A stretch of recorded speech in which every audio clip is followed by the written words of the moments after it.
Have you noticed that the flower from the dispensary sometimes is rock hard? Not dense like a good indica, but rock hard? That's not exactly how cannabis is supposed to look. Welcome back to Senior Savvy Cannabis. I'm Katherine Goldberg. Today, I want to continue our conversation from 2 weeks ago about why legal cannabis has gone downhill since legalization. The 3 points that we talked about last week were the machines that auto trim, that trim the flower and consequently break off the heads of the trichomes where all the terpenes and cannabinoids live. That's one thing that's made it less fabulous. A lot of cannabis is remediated, meaning that it would like test positive for mold and they can't get rid of it. So they have to remediate it and basically nuke it so that it dies, not removed, but just dies so that they can either make it into distillate to sell it or just sell really bad flour like they do in New York. And by the way, I'm not complaining. I'm thankful we have legal cannabis. I just want the consumers to know that the practices, first of all, what practices are going on to treat your cannabis and to process it, number one. And two, to understand that big cannabis didn't like reinvent the wheel. They're just using what commercial like food suppliers have used for decades to make food like cheaper and less good. Um so so just to recap, right? So we have auto trimmers, we don't like that. We have remediated weed, terrible. And then we have people grow bad weed and then they spray botanical terpenes back onto it. And sometimes they'll even spray like distillate back on, which is just THC isolate. Um, and that's not good either. So again, there are good brands out there. You want to look for brands that say like hand trimmed, craft grown, living soil, things like that. Those are the good brands to support. And in California, by the way, Farm Cut is a fantastic outdoor cannabis brand. Autumn Brands is a greenhouse cannabis brand that I think is pretty fantastic as well. I think they even have some balanced THC to CBD ratios, which is hard to find nowadays. Um, for indoor living soil, um, No-Till Kings is phenomenal. Um, I prefer sun-grown if I'm purchasing it, but No-Till Kings, you can't get better than that. So, okay, so we talked about what, why the quality has gone down, right? But I want to just I was reading this book about why the standard American diet is causing all the disease that we have. And the more I read about how food is processed, it was like every page I'd be like, this sounds like the dispensary. Like, are they doing this to weed too? And like, we're just starting to get the memo about the consequences of the standard American diet, and it's bad, right? Like, we can all agree, like, we're not doing great. Um, can you imagine what that would look like if the majority of people were using highly processed, ultra processed weed? Like a lot of people are using it to improve their mood and quality of life, and they're not getting those results. And they're like, what's changed? This is why, if you have the opportunity to grow your own, do it. Do it now. Get your seeds now because by November, they will probably be gone. Um, I just wanted to lay out a couple examples that I thought were interesting that helped me understand I've stopped eating a lot of processed food just because I realized it didn't align with my values of trying to feel my best. So that's sort of why I also stopped shopping at the dispensaries because I was getting this weed that was taxed at like 35%. and it just didn't make me feel good anymore. And I know I'm not alone because I read the comments. So going back to our first point with the super dense weed, that when you grind it, it's kind of like dust.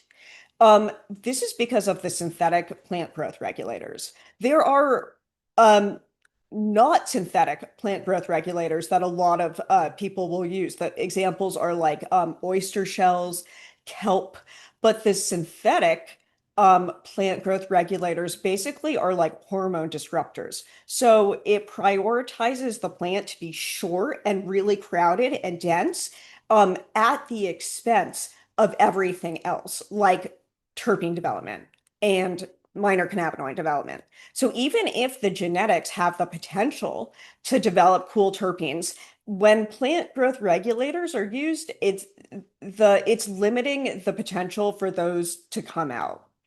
Um, have you noticed also that there's a transition here?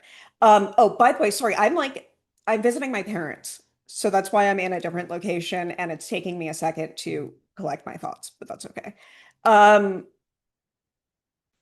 this trend of putting like protein in everything, because I saw a brownie that was high protein and they're like Doritos that are high protein. And it reminded me of this stupid fad that I think we're almost seeing like the consequence of, where it's like high THC over everything. And the reason you can't just add protein to everything and expect it to like work the best for your body is because like food exists in a matrix, right? Like it's not just the protein isolate, it's protein and fats and fiber and vitamins and minerals and like all these other components that help the protein get processed fully and completely. Um, so this idea that like we're just adding on like distillate, we're spraying it on top of infused joints, and people are like, yeah, but they're 50% THC. This is not good. Like you have receptors in your body throughout your body that process THC. You don't want to completely overload them to the point where they're going to get dysregulated.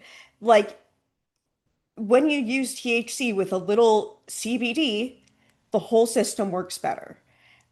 So I think that's like a mistake that people are starting to see. The opposite side of that, which occurred to me like just a couple minutes ago, is that maybe we're seeing a trend of people adding fiber into things. Again, I think you need to eat like the whole plant, right? You can't break apart the plant matrix and put it back together and just say it's healthy. But the fiber's supposed to buffer a little bit, and that's sort of what CBD does. So maybe people are going to start adding in some more CBD instead of it test being like 0%, which is ridiculous. Um, one more point with plant growth regulators, right? So it's to make them super dense, right? Well, with chickens, they're pumped with a saline solution to plump them up so that they weigh more, so that they can be sold for more. And even though obviously the weed is not being plumped up by a saline solution, plant growth regulators work completely differently. I think it's still this idea that we've decided that bigger is better, and that's what we're seeing. Um, and let me just look at my notes just to make sure that there's nothing else that I'm missing. Oh, one more point. Orange juice. So if you buy like not from concentrate orange juice that looks delicious at the store, Um, it's been like heavily processed and treated where the orange juice has been broken apart and separated and put into vats, like storage vats for at least months at a time. They remove the oxygen. It turns into this like watery substance that doesn't resemble orange juice.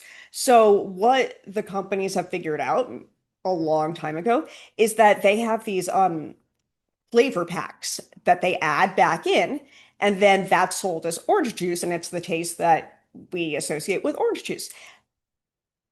That's also sort of like these big cannabis producers spraying botanical terpenes back on their crappy flower just to give it this like refreshing, flavorful sense. Refreshing might not be the right word, but like it's citrus, bright. Um, like you can't just make a bad product and then spray on botanical terpenes and think we won't notice. So again, big cannabis did not invent these techniques. They've been used in food for lots of years. And it makes me nervous because all these cases of CHS, of anxiety raising, of people just like using cannabis and not feeling good, it makes me think that it's not the cannabis, but it's the process by which the cannabis, like the process it goes through before it gets to us. So I would like to ask you, if you have found a phenomenal cultivator in your state, please tell us because I will compile a list and I'll put it on the blog. Um, yeah, what brands are doing it well? I mean, big business, big cannabis is sort of like an oxymoron. Like in a normal universe, like every other product, you would be able to make it in one state, like in Humboldt, the Emerald Triangle, and then ship it to another legal state, but not cannabis. Wherever it's grown, it has to be sold. And that's why all these people who are not in California or Oregon or Maine are kind of like, why is it bad? Why can't we do anything about it? We really, can you imagine what this industry would look like if interstate traffic was legal? Like it really, the rules are just absurd. So, again, I don't want to focus on the negative. I just want people to understand that like we have entered into this realm of ultra processed cannabis and it's the majority of it. So look for craft, look for live rosin if you're into gummies or vapes. Just look for like the whole flower, and then you'll be in better shape than if you were to buy, a distillate cart.